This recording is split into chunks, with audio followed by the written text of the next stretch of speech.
Hello, everyone, and welcome to my talk, Anthology of Accessibility, Research, Advocacy, and Accessibility Tags. But first, a little bit about me, in case you don't know. My name is Mark Friend. I'm the accessibility lead for PlayStation Studios User Research. Originally, my accessibility work was all done in addition to my day job, like I think a lot of people when they start out in accessibility. But about 3 years ago, I transitioned to that being my full-time gig, which is fantastic. I've worked on about 60 games in my almost 10 years at PlayStation Studios, including some recent highlights such as Spider-Man 2, God of War Ragnarok, Ratchet & Clank, Sackboy, Returnal, and Horizon. I'm also the president of Able at PlayStation, which I'll be talking a lot more about later. And I have tinnitus, which is a ringing in my ears, chronic back pain, and mild OCD, which mostly takes the form of me needing to check things a bunch of times to make sure they're off and my flat doesn't burn down. So they're my disability creds. So why Anthology of Accessibility, I hear you all ask? Well, today I'll be covering 4 different stories from my time at PlayStation. Firstly, how we work with best practices. Secondly, how we run accessibility user testing. Thirdly, how we've created a culture of accessibility. And finally, how all of this has led to the PlayStation accessibility tags. So, as with any good story, we start at chapter 1, best practices for best practices. So, why do we need best practices? Well, they're a resource for learning and for reference. Using existing resources means that people don't have to keep going away and doing the same research time and time again. So ultimately, it saves time and money. With any good guidelines, obviously make sure they come from a trustworthy source. You don't want to be implementing shady stuff into your games. They also remove the need for a single point of expertise. As great as it is to feel needed all of the time, your entire day can be taken up with just answering questions, particularly about things like accessibility. So even as like one of many subject matter experts, or even the subject matter expert at a company, it's important that you're able to free up that time by having something that you can send out, refer people to, and allow that information to travel further and faster every time. This also helps everyone speak the same language, helps there to be consistency and make sure that everyone is on the same page. For example, are subtitles and closed captions the same as each other? If I say audio descriptions, are you thinking about AD, or are you thinking about captions, which is a way of describing audio, but in a visual form rather than an audio form? They're also good for understanding what you can do. You might already have an idea about what's achievable for things like accessibility, but guidelines are a good way to provide new inspiration and also aspirational new targets you may not have already thought about.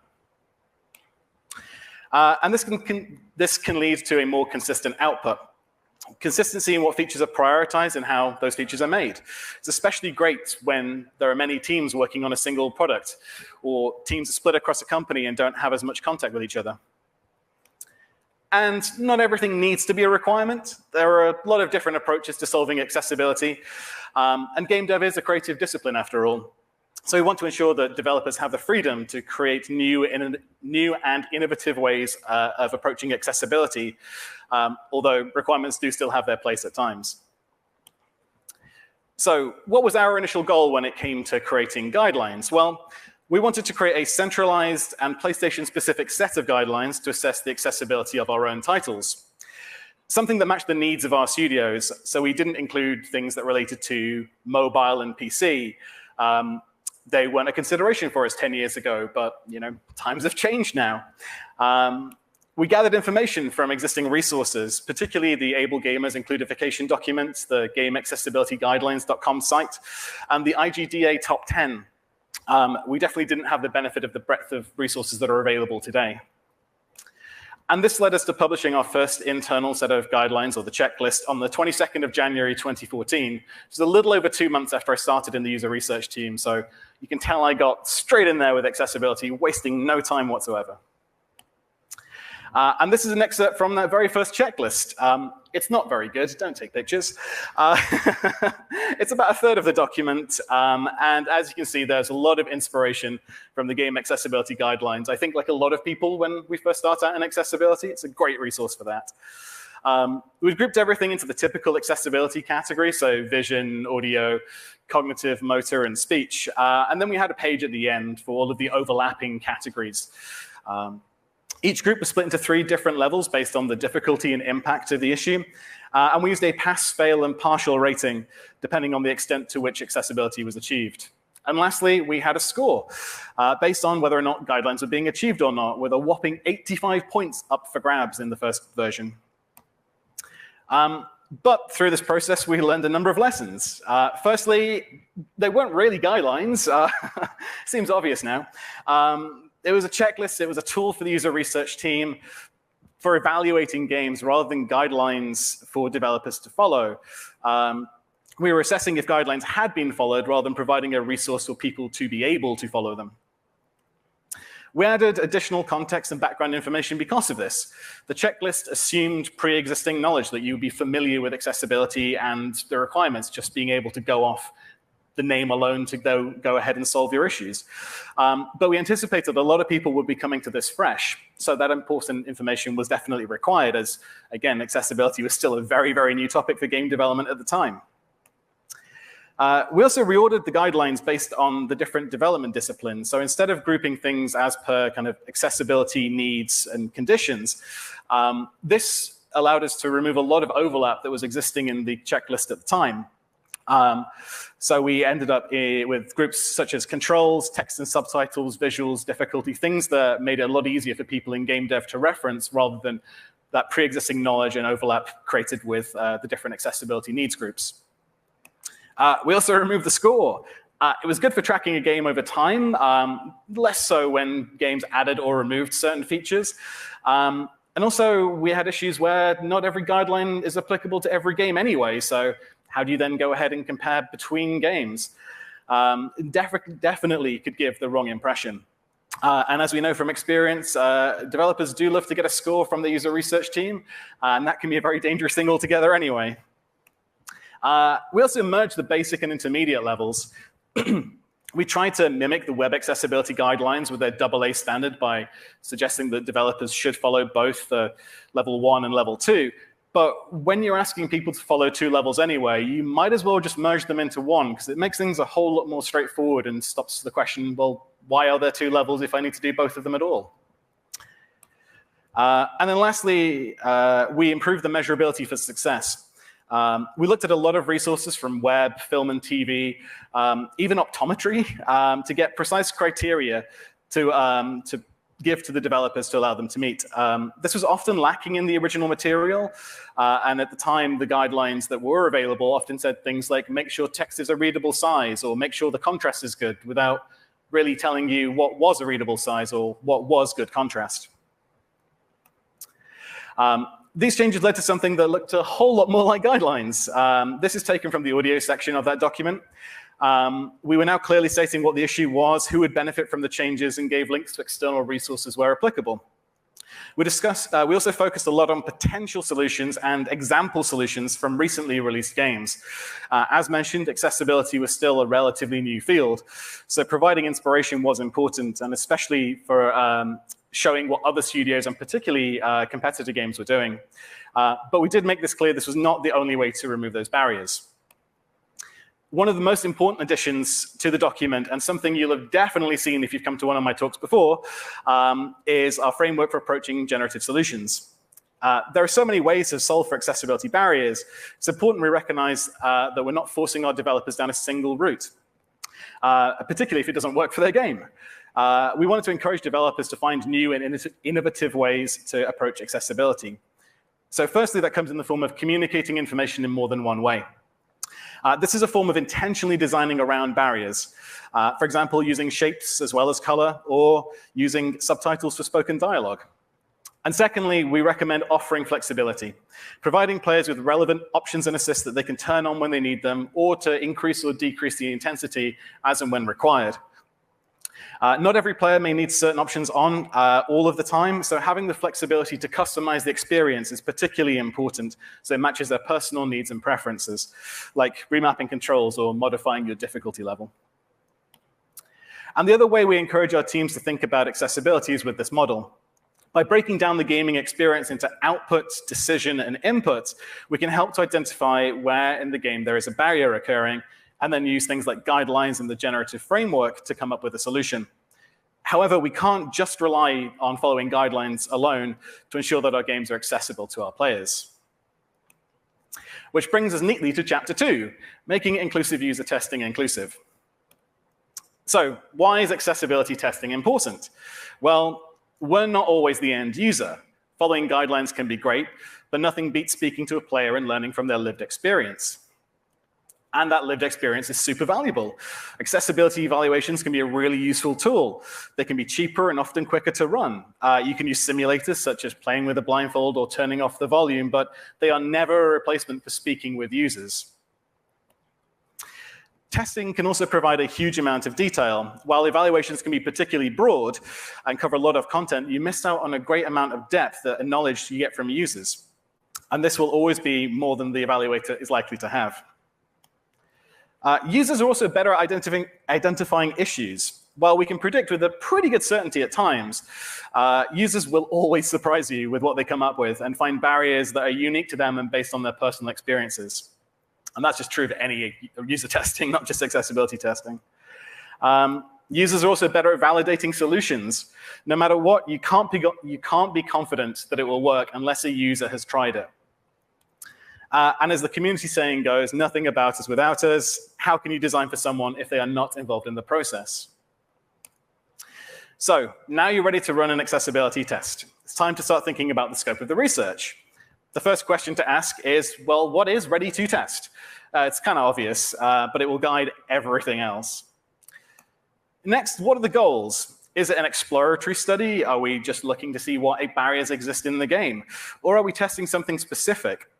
Is there a specific feature in the game we need to validate that is working? Are there any obvious barriers in the build? Are key features just not there yet? We don't want to waste time recruiting users who are immediately going to get blocked 5 minutes into the session. That is one of the reasons why we actually recommend starting it with an accessibility evaluation for a lot of our teams to pick up on some of these key barriers and make sure they're not present for testing. Will they be fixed in time? It's a dangerous question to ask in game development.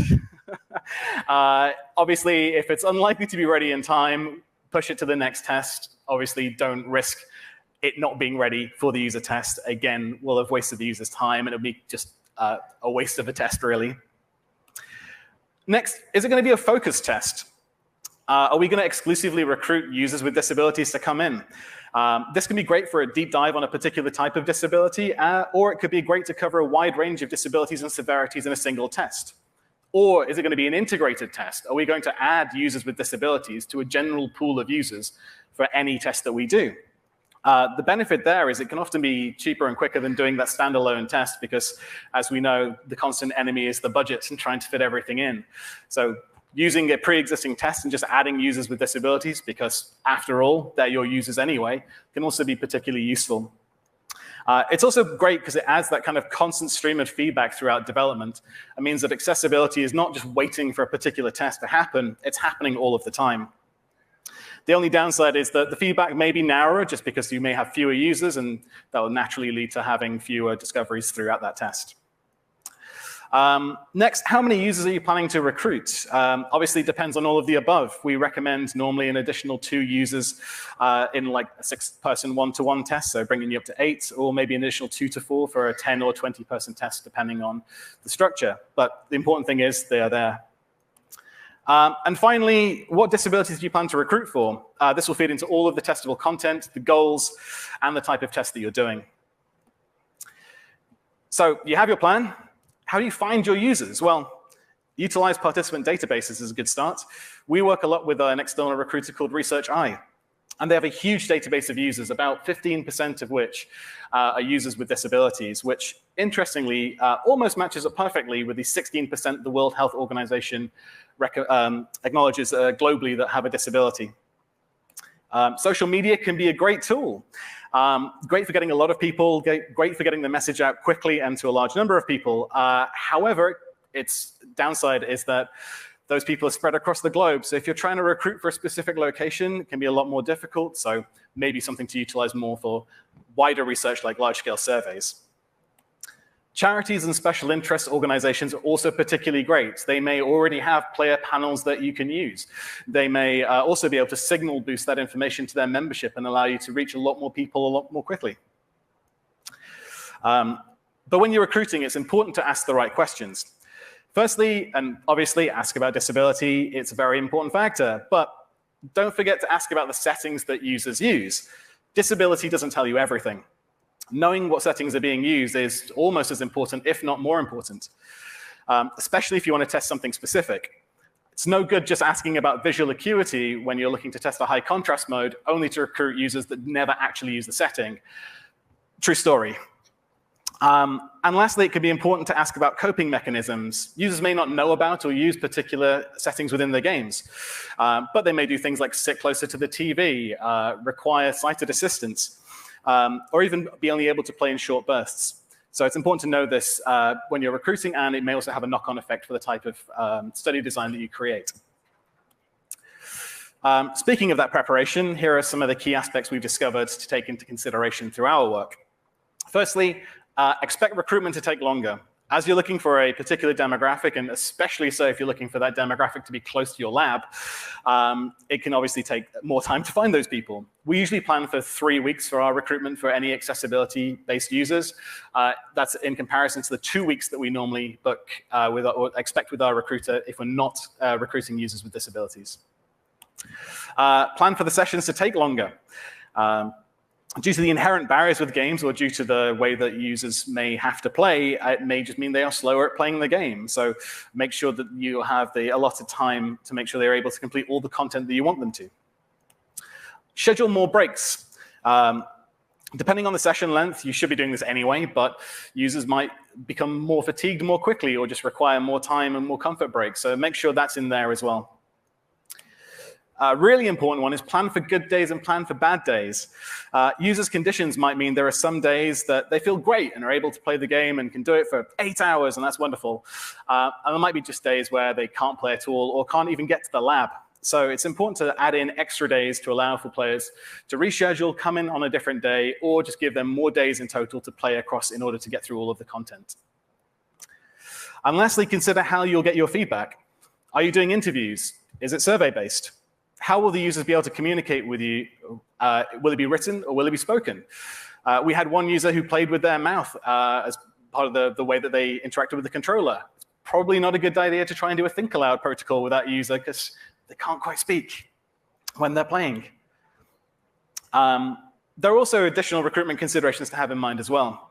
Send out that NDA early and in a screen reader-friendly format. This takes the time and pressure away from doing it at the start of the session.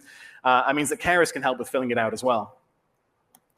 Plan for written and verbal instructions at the start of the test.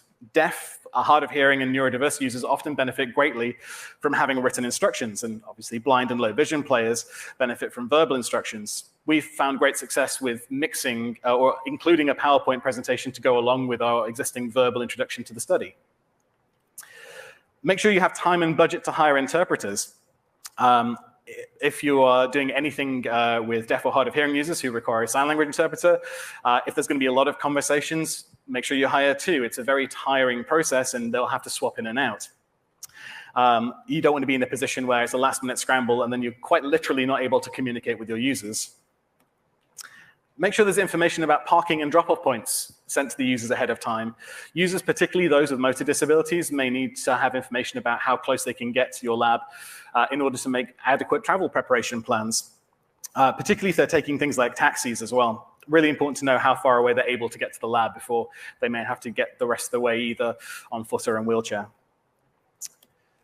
Plan for travel and accommodation costs as well. Not everyone lives a commutable distance away from your lab, and there might be expensive taxis to take into consideration. And players might also need an overnight stay depending on when your sessions finish and when train times are, and particularly for multi-day studies as well.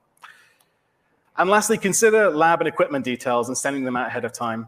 It can be very useful to give users a heads up about what they're expected to use in your lab. It gives you time to make sure that if there is any tech they may struggle with, for you to be able to buy in any new alternatives. One thing we recently added to our lab were these high contrast, large font size keyboards, which have been a great help to us. Also, particularly useful for the aforementioned player who used his mouth to use the controller. Really important they bring in their own device rather than using our stock ones in the lab for obvious reasons. It's also important to make sure the lab itself is accessible for your testing. Is it wheelchair accessible? Can users get into the building? How will they get upstairs? Are there lifts and doors wide enough for their wheelchairs? Are there obstructions? Does the building even have an accessible toilet? What is the evacuation policy in case of a fire?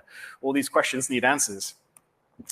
Is there space to store assistive tech when users are testing and potentially using your sofa or your lab chairs? Is there space to put their wheelchair, their crutches, their canes? Are they going to obstruct other people from getting around your lab? Is everything within reach? How high are the desks? How far away are the keyboards and monitors? Can things be brought closer? Are devices and information clearly visible? As mentioned, we included recently the high contrast keyboards, unfortunately not pictured here in our lab to help users. We've also started using larger font size on our surveys for the same reason. What comfort options do you offer in your labs? Do you have different seats in case the main ones are uncomfortable or don't provide the support that users might need? Can the lights be dimmed? Because fluorescent lights can be quite intense on users, especially for long sessions. Is there a room that they can go to if they're feeling overwhelmed or need some quiet time? Do you have any tables or trays for users to rest their hands on or assistive tech on? And do you have space for a carer or interpreter to sit? Is your room big enough to accommodate that extra person? But it's all well and good to make sure that you do all of this, but you also still need to make sure the research itself is inclusive. And users with disabilities are always being included in that research. If they can't make it to the lab, there are a bunch of different ways that you can get that information. One example is to conduct exploratory research. If there are inherent barriers with the game or the hardware, you can just bring users in to talk. Just doing interviews, whether they be one-to-one or focus groups, is probably one of the lowest barriers to entry that you can do for user testing. In-home testing can be a great alternative as well, especially to see how users' assistive tech works in their own environment. However, in-home testing is very time costly. Just getting between everyone's homes can be a really big ask. So make sure you're planning enough time into your study design to accommodate for that. Diary studies, similar to in-home testing, is a great alternative. It allows users to play at their pace in their homes, and interviews can be done remotely for them. Speaking of remotely, just remote testing. With things like Twitch and Discord, it's really easy to get users to stream content and speak to you while they're playing. However, not so great for confidentiality for some things. Can be very good for released games, though. One thing to consider is definitely screen for users' internet speed during recruitment. We've learned this the hard way. And lastly, quantitative studies can also be really useful as well. As mentioned, things like large-scale questionnaires sent out through social media can be particularly good. They can reach a lot of people, and particularly those people that don't live anywhere near your lab. It means that everyone can be included in the research and give their feedback. So the main takeaways for making inclusive testing inclusive. Obviously, nothing about us without us. Make sure that users are involved in every step of the process.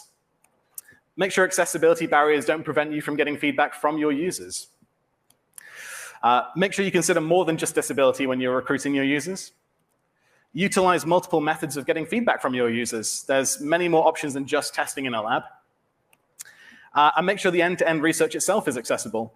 It's no good having an inaccessible product if you can't actually do the accessibility testing for it.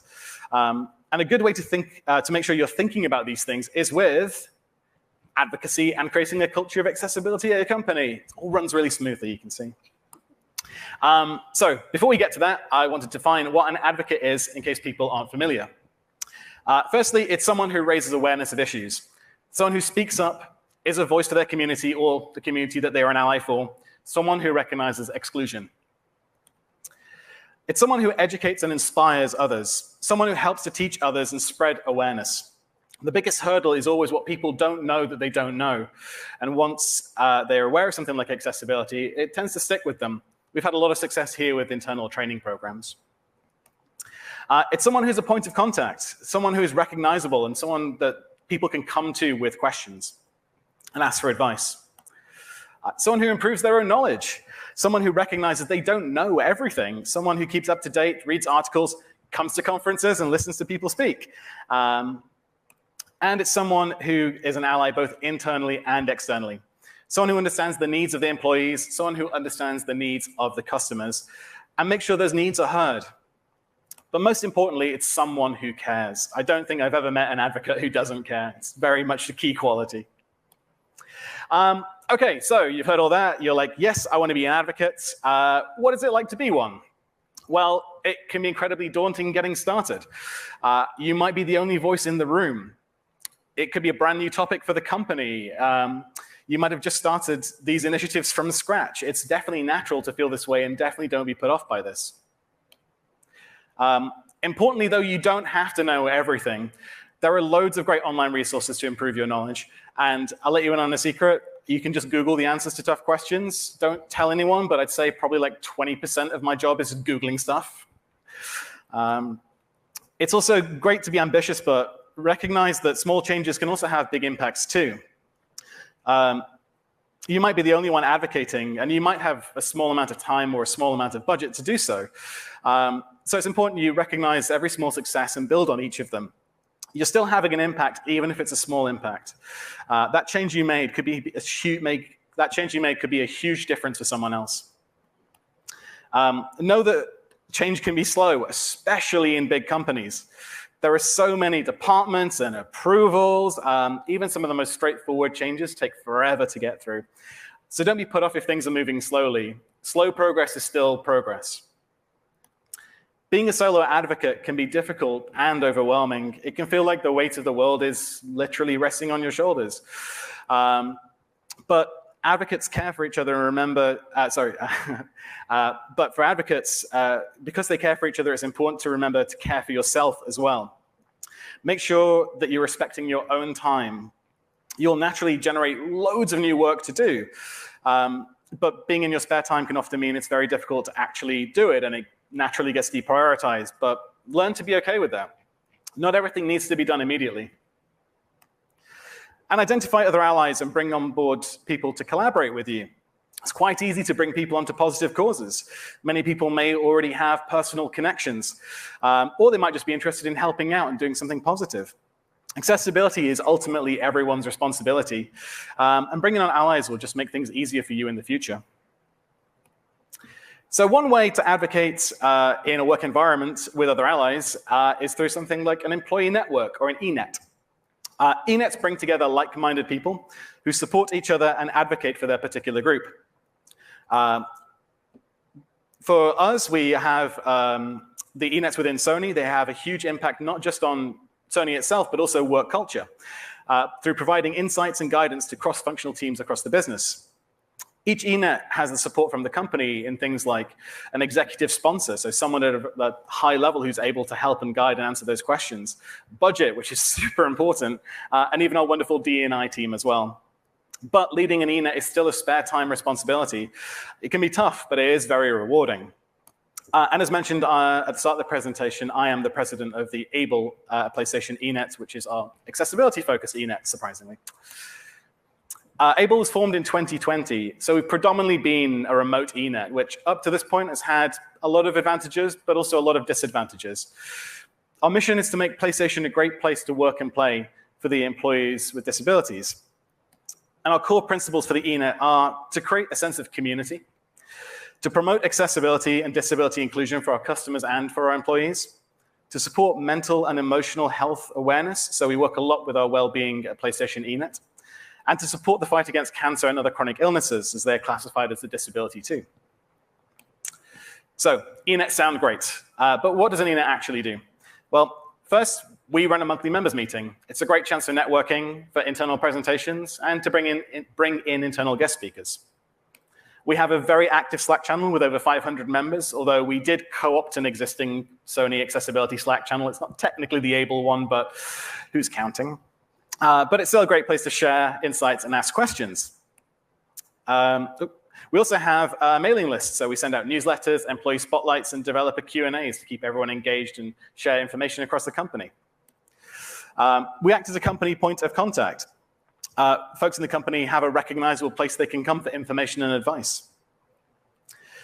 We run Heritage Day events. So we did a great panel on hidden disabilities a couple of years ago, and recently ran events for Global Accessibility Awareness Day, such as setting up empathy labs in our San Diego and San Mateo offices, and also bringing in Everyone Can, a Manchester-based charity, to do a Space Invaders event in our London canteen. We also helped to author the accessibility branch of our company's inclusive language guide, which is a personal highlight for myself.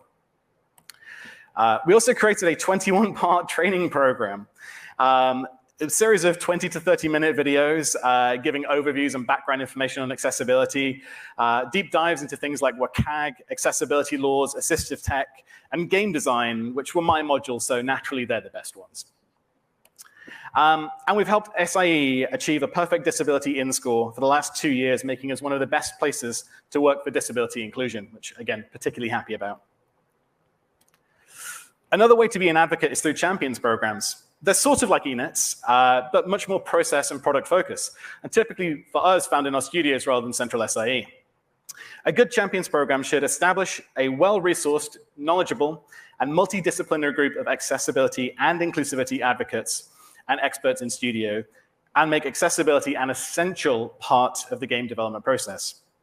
And excitingly, both Bend and Media Molecule both publicly announced their champions programs on this Global Accessibility Awareness Day, but they are not the only ones within PlayStation Studios with these groups. So you're keen on setting up a champions group. How do you go about being successful? Well, firstly, lean on the strengths of a diverse membership. Successful champions groups have cross-disciplinary membership, so design, QA, audio, production. This ensures that you get those diverse game dev perspectives and also helps with keeping accessibility running smoothly and prioritize across every department within the studio. You should formalize and share responsibilities. Make it clear in the group who is responsible for what, who arranges the meetings, who is going to carry out the action points from those meetings. Make sure that it's fair and evenly distributed so it's not just the same 1 or 2 people always doing the work. It's important to define your goals together. What is your vision for the group? What are your values? What is your strategy? Create a manifesto. What are your short, mid, and long-term goals? Write it all down and agree on a clear direction for you all to travel together.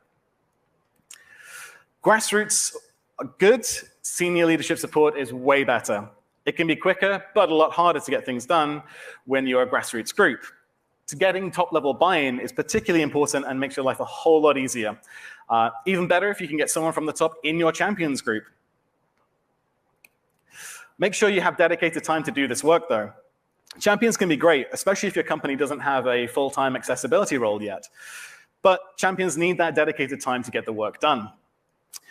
If it's a spare time responsibility, it will always get deprioritized when something else comes up. We've seen this time and time again.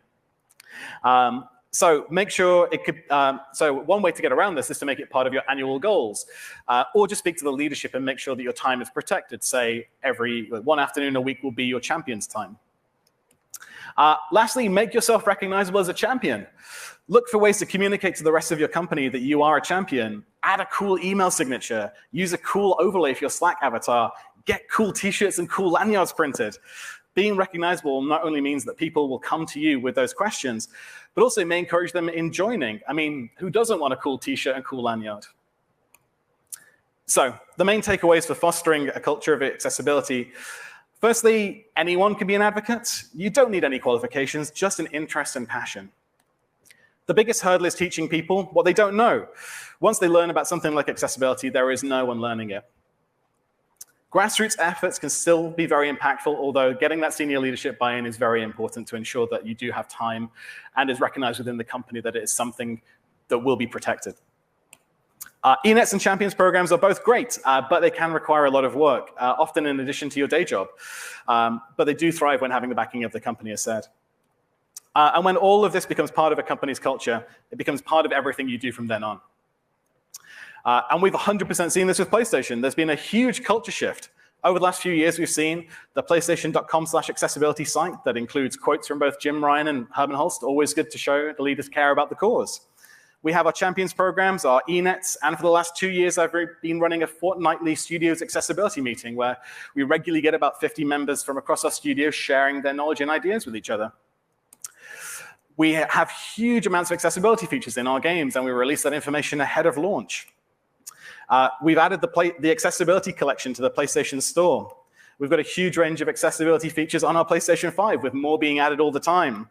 We've got the access controller, although I can't tell you about the release date today. We have our community spotlight video series featuring cool folks from the community and cool developers. We even recently just published our first accessibility overview video, starring a fairly familiar face, and that's definitely a different shirt. It doesn't look like it, but it is. Guarantee you. And we also have full-time accessibility positions, not just people like myself, but Sam and Thor at Insomniac, Greg, who's on my team, Mitch and Jay at Naughty Dog, and barring final approval, hopefully a new accessibility researcher position on my team going live in the next few weeks. Fingers crossed. And of course, we have the PlayStation accessibility tags. So they started out as a personal wish list item from myself. The earliest reference I can find is from a TXT file called 2018 to do, but it probably predates even that. It was something I was working on in my spare time, doing it on my own, and not making much progress because, as we've just talked about, these spare time responsibilities get deprioritized very quickly when the rest of your day job kicks into gear. But it was recognized as a need from the disabled community. Information was not easily available before or even after a game released. So the community definitely didn't have a clear indication of whether or not they could play a game. And it was partly inspired by the information on Steam. It only included a small amount of information with things like controller support and language and subtitle support, but it was still really useful to let players know what that information was. Then time passed. Enthusiasm and the importance of accessibility quickly grew in the company thanks to many accessibility advocates in both SIE and PlayStation Studios. By May 2021, accessibility was a company goal, and an internal global accessibility working group was established.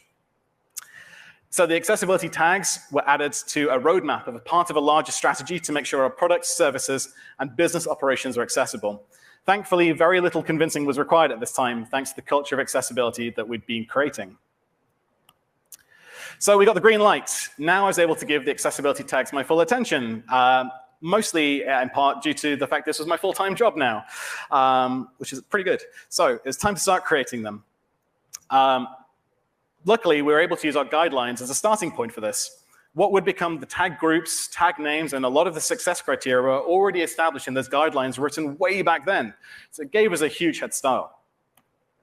The guidelines were already written for developers, and we already had a lot of success measures in place, so that was also great. There was also a huge overlap between best practices and what we identified as features that needed tagging in our games. So what we were telling our developers should be in the games was also the same information that players needed to know about the games. The guidelines didn't cover everything, though. They were written a while back, and there were definitely gaps in there. So we used features from our more recently released first-party games like The Last of Us, Spider-Man, Ratchet & Clank, and God of War to fill in the gaps and make sure we were capturing any of the newer advances in accessibility. We created variant tags to ensure there was some flexibility, but more on that in a moment. And one obstacle that we had was they were written for developers and not for players. So considering how they would be presented to players was an initial goal. So by the time we were done, we had 50 base tags and 68 when you include the variants. It's a lot of tags. The variants came in the form of full and limited, with the idea being that if a developer cannot achieve the gold standard for full, there is still a version of the tag they can get which can still inform players that the feature is still present to some degree in the game. And also in the form of optional and required, the idea being to communicate what barriers may exist within a game and require the player to perform certain actions, like you will be required to do button holds in this game or required to do QuickTime events. And we grouped initially the tags across very similar groups that we had in the guidelines, so visual, audio, subtitles and captions, input, and gameplay. We gave subtitles and captions their own group because we did have quite a lot of tags specific to them, and also as an industry, we're terrible at knowing where to put them in our settings menu, so it just kind of made sense to put them on their own. Then we came to testing the tags, and it was important to include players with disabilities as they're the primary audience for this. And thankfully, we already had a pretty robust accessibility testing methodology. The goals of our research were to ensure that the tags were understandable from the name itself. Initially, we were expecting the tags to be seen without any accompanying description. So this was very important to us. To ensure the tags help players identify games that match their needs, and to ensure the tags could be achieved by developers. After all, it's no good creating the tags if no games are going to get them. For round one, we interviewed 12 players with a range of disabilities. One limitation of that study was that due to the number of tags, remember there were 68 in total, each user only saw a subset of them, but we made sure that the ones they saw matched their accessibility needs. For round two, we tested the lowest performing and most heavily modified tags from round one and got feedback from 100 players with disabilities through a survey. Anything that came out well in round one, we didn't feel we had to retest, and it meant we could get every user the same tags and get consistent feedback across them. Rounds 3 and 4 were feedback from our first parties and third-party partners. And in addition to that, there was constant stream of feedback coming from our first parties, from both the fortnightly accessibility meeting that I mentioned, and also just from the many emails and Slack messages I bombarded people with for several months. OK, so testing done, what were the findings? Well, firstly, players were incredibly positive. They couldn't wait to see them go live and were disappointed when they couldn't have them immediately. We discovered terms to be ambiguous, like colorblind friendly and slow motion mechanics, and ones to be too technical, like QuickTime events, surprisingly, accessibility presets, spatial audio, mono audio. These were particularly problematic, and the function was not understood. And it helped us to realize that terms we use in our everyday work were not always understood by the community at large. The broad scope implied by some of the words also reduced the understanding. Words like assists and gameplay and adjustable could have a range of understanding and meanings behind them. We also didn't have player-facing descriptions at this point, so knowing all of this definitely led us towards creating them later on. And lastly, while limited and full and optional and required were generally understood, there were still some issues. Limited and full often thought to relate to areas where it was applied in the game, and required and optional often thought to be done to do with the critical path and side quests. We also got some great feedback from developers. They were incredibly positive towards the tags. There were a lot of teams creating very accessible games, and they wanted to showcase their features. There was concern about the large quantity of tags, although unlike the users, they were seeing all of them, so it's kind of understandable. There was concern about the line between what is achievable and punishing. This often came from developers who are newer to accessibility, but also because we use the term all a lot in our criteria, and one tiny mistake therefore means a developer doesn't get a tag. And then that leads to misinformed players. We needed to clarify why system-level features needed tags. And there were comments around vagueness, around limited and partially supported, which is what limited became. Finally, there was also comments on the required as a variant, as that was the only one that was negatively framed. Everything else was positively framed in terms of a tag. So feedback acquired. We're cooking with user research now. This allowed us to make some significant updates. Firstly, we reduced the number of variant tags, which also reduced the total number of tags. We benched a few that we weren't quite confident with, and also the super tight deadline meant that we were kind of running out of space to do a bit more research. So version 2, here they come. And we also looked at what really required 2 levels and not just 1. We changed full and limited to fully supported and partially supported, but then they became basic and advanced. One of the reasons being that partially supported can mean anywhere from 1% to 99%, so it was pretty vague. Also, that was the same language, basic and advanced, that we'd used way back in our checklist, so it worked then and it still works now. We dropped optional and required as a variant and just changed it to playable without. It then also framed the tags as we'd expect and also reduced the number of variants as well. We rescoped problematic success criteria. The biggest one was changing all to game critical and story critical. It allowed the devs a little bit of wiggle room while still allowing players to get the information they required. And lastly, we added player-facing descriptions. Even though we wanted the tags to be understood by the name alone, we knew that there was always going to be players who wouldn't understand them. It's natural. Things like mono audio and QuickTime events. How do we really rename those? We don't know. So it was important we created those descriptions to explain the tags in one sentence using straightforward and non-technical explanations. And equally important to make sure they were upfront in the store alongside each tag for easy reference. And that brings us to launch. The tags went live on 3rd of April, 2023. It's the culmination of about 18 months worth of work from over 200 contributors from across 25 departments, including user research, QA, design, engineering, copywriting, third-party relations, PR, marketing, and even the Able at PlayStation eNet. We're now at a point where there's about 200 games using the tags, and the response so far has been very positive. So good job, we did it. So some main takeaways from this experience have been getting here didn't happen overnight. Big changes take a lot of time. Our work with the guidelines formed the basis of the tags, so using that existing knowledge base was crucial for getting the tags created. Our research methodology helped us test the tags. Having a robust testing system in place meant that we could validate our tags with the disabled community. Our culture of accessibility moved the tags from wish list to reality and allowed for over 200 people to work on them and be involved in the process. Advocacy in our company had fundamentally changed its DNA. Phew, all right, that's been quite a journey, and I've just about managed to fit 10 years into my time, so very quick summary. So your story may look different, but you can do this too. This has been my story. Shouldn't do that. And a lot has changed in the last 10 years for me, for PlayStation, for the games industry, for the color of my hair. But hopefully this gives you the confidence to embrace your own story. One person can make a difference, no matter where you are in the organization. I started out as a junior researcher with very little ability to influence the company, but advocacy is infectious. Lay solid foundations and keep building on them. Change and improvements compound over time. Everything we've done so far has helped us to achieve the tags and so much more. You'll be able to see the changes like this at your own company too. Embrace a culture of accessibility. Like I said, once it's part of your team's, studios, or organization's DNA, it becomes part of everything you do from then on, and that's only ever a good thing. And be passionate. Bring about the positive change that you want to see in the world. That's certainly been my story over the last 10 years, and I hope to hear all about it from your stories in the years to come. Thank you very much.